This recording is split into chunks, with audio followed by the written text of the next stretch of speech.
আমাদের যেটা প্রয়োজন ছিল অভ্যুত্থানের পরে সকল নারীদেরকে নিয়ে একটা বড় জমায়েত করে আমাদের কথাগুলো বলা। আমরা সেদিকে একটা পরিকল্পনা গ্রহণ করেছি এবং সেটা আমরা করব বলে ইনশাআল্লাহ আমাদের একটা আশা আছে এবং সেটার একটা প্রিলুড, একটা কনটেক্সট হিসেবে বা ইন্ট্রোডাকশন হিসেবে আমরা এই অনুষ্ঠানকে দেখতে পারি। এখন আমাদের এই সোসাইটিতে আমাদের তো যেই আলাপগুলো আমরা করছি যে নারী পুরুষের যেই হিস্সা এবং বিশেষত নারীদের হিস্সা রাজনৈতিক বয়ানে, সেখানে অবশ্যই সোসাইটি একটা গুরুত্বপূর্ণ জায়গা, সমাজ একটা গুরুত্বপূর্ণ জায়গা ধরে আছে। কিন্তু আমরা যদি দেখি ফ্যাসিস্ট কাঠামোতে, যেটা স্বৈরাচারী কাঠামোতে কীভাবে 15 বছরে ধীরে ধীরে আমাদের সামাজিক যে বুনট, আমাদের যে সোশ্যাল ফ্যাব্রিকেশন আছে নেতৃত্বের, সেই জায়গাগুলোতে কিভাবে হামলা করা হয়েছে। কারণ একটা হচ্ছে আপনার সরকার দিয়ে আপনি রাষ্ট্রটা চালান, কিন্তু স্থানীয় সরকার দিয়ে কিন্তু আসলে গ্রাম বা সোসাইটি চলে না। ওইটা চলে ওই মসজিদ কমিটির যে হেড বা স্থানীয় ইমাম বা ওই হেডমাস্টার, এদেরকে দিয়ে আসলে সোসাইটিটা পরিচালিত হয় এবং সেখানে অবশ্যই নারীদের একটা পার্টিসিপেশন আছে কিনা সেটা একটা গুরুত্বপূর্ণ পার্ট। কিন্তু আওয়ামী আমলে আমরা দেখেছি কিভাবে ফ্যাসিস্ট কাঠামো স্ট্যাবলিশ করার জন্যই এই টোটাল সামাজিক যে বন্দোবস্ত যেটা আমাদের আগে ছিল, যেটা আমরা দীর্ঘদিন ধরে বিভিন্ন রাজনৈতিক আমলেও আমরা টিকিয়ে রাখার চেষ্টা করেছি, কিন্তু সেটা তারা হামলা করেছে যাতে করে পুরো ফ্যাসিস্ট যে গ্র্যাব, যেটা হচ্ছে হস্তক্ষেপ, সেটা যাতে ফুলফিল করা যায়, যাতে করে আর কখনোই কেউ চিন্তা করতে না পারে যে হাসিনার বদলে অন্য কেউ। যেটা আমরা কথা দেখেছিলাম বিকল্প কে, বিকল্প তৈরি হওয়ার আগেই কিন্তু হাসিনাকে সবাই নামিয়ে দিয়েছে।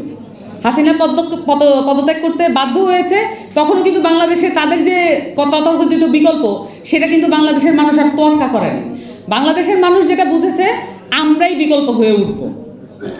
এই যে সামাজিক জায়গাগুলোতে যেই বুনটটা ছিল, যেই আমাদের যে ক্লাসিক স্ট্রাকচারটা আছে, সেইখানে আওয়ামী লীগ হামলা করেছে এবং মসজিদ কমিটি থেকে শুরু করে স্কুল কমিটি, কলেজ কমিটি, সমস্ত জায়গায় তারা নিজেদের হস্তক্ষেপ করেছে যাতে করে ফ্যাসিজমটা তারা একদম রন্ধ্রে রন্ধ্রে এবং ওয়ার্ডে ওয়ার্ডে ছড়িয়ে দিতে পারে।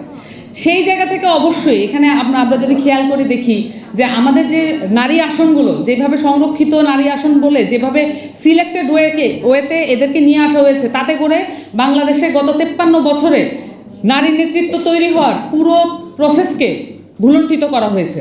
এবং যাতে আমরা এখন যে আমরা ক্রাইসিসগুলোতে পড়ছি, আমরা যে নারীদেরকে নিয়ে আসতে পারছি না বা আমরা তাদেরকে আরও পার্টিসিপেশন নিশ্চিত করতে পারছি না, এটার একটা বড় কারণ হচ্ছে স্ট্রাকচারালি, কাঠামোবদ্ধভাবে এই জায়গাগুলো যে এই সংরক্ষিত নারী আসনের নামে নারী নেতৃত্ব তৈরি হওয়ার পথ রুদ্ধ করা হয়েছে।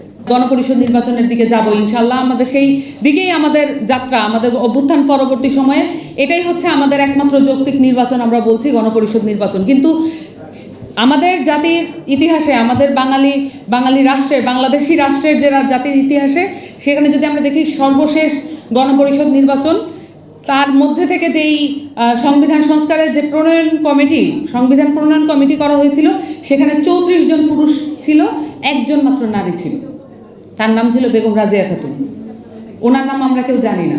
উনি ছিলেন শেরেবাংলা একে ফজলুল হকের নাতনি, কিন্তু উনি 54 সালে মুসলিম লীগের হয়ে নির্বাচনে জিতে আসা একমাত্র নারী সংসদ সদস্য।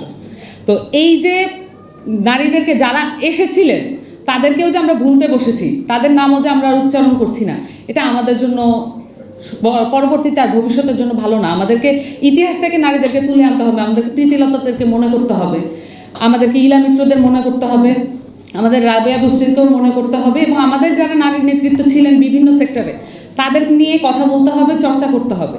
আমরা দেখেছি যে কিছুদিন আগে ফাউন্ডিং ফাদার্স একটা কিছু মানুষের মুখ আমরা দেখেছি, সেখানে ভাসানী ছিলেন, আবুল হাসিম ছিলেন, কিন্তু আমরা খুব খুঁজেছি যে একজন নারী কাকে আমরা ওই 5 জনের মধ্যে একজন করতে পারি বা 6 নাম্বার জন করতে পারি, কিন্তু আমরা ওইভাবে বলতে পারছি না যে নারীদেরকে সেই সুযোগটা করে দেওয়া হয়েছে। তো আমরা এখন নাগরিক কমিটির জায়গা থেকে আমরা নারীদের সকল অধিকার নিয়ে কথা বলার জন্য নারী সেল বিশেষভাবে করেছি এবং এটাও সত্য যে নারী সেল একসময় আর কাজে লাগবে না বা এটার আর প্রয়োজনীয়তা থাকবে না, বা এই যে মহিলা লীগ, যুবলীগ এবং হচ্ছে যুব মহিলা লীগ, এই ধরনের নারীদের জন্য এক্সট্রা যেই সংগঠনগুলো করতে হয়, এটার প্রয়োজন আমরা আর ফিল করব না।